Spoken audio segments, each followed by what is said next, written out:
TVS என்டாக் 150. என்னதான் இதுக்கும் என்டாக் 125க்கும் நிறைய விஷுவலாக டிஃப்ரென்ஸ் இருந்தாலும் பிளாட்ஃபார்ம் அதே தான். அதனால தான் எர்கனாமிக்ஸ் கூட ரொம்ப சிமிலராக இருக்குது. என்ன வைடாக ஹேண்டில் பார்ஸ் கொடுத்துருக்காங்க ஸ்போர்ட்டி ரைடிங்காக. புது எல்இடி ப்ரொஜெக்டர் ஹெட்லாம்ப் இருக்குது. புது டிஆர்எல்ஸும் டெயில் லேம்ப்ஸும் என்டாக் 125 ரொம்பவும் ரிமைண்ட் பண்ணுது. சஸ்பென்ஷனை பொறுத்த வரைக்கும் ஃப்ரண்ட்டில் டெலிஸ்கோபிக், ரியரில் காயில் ஸ்ப்ரிங்ஸ். என்னதான் சைக்கிள் பார்ட்ஸ் 125ஓட ஷேர் பண்ணாலும் டியூனிங் டிஃப்ரெண்ட் தான், ஸ்லைட்டாக ஸ்டிஃபாக.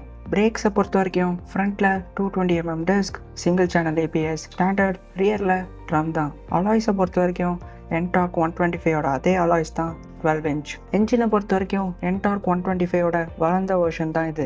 ஏர் cooled 150cc single, 13.2 horsepower, 14.2 Nm of torque, ஐகோ அசிஸ்டோட ஹெல்ப்போட.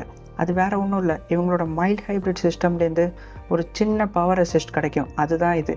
Exhaust note ரொம்பவும் நல்லாயிருக்கு, வாங்க கேட்கலாம்.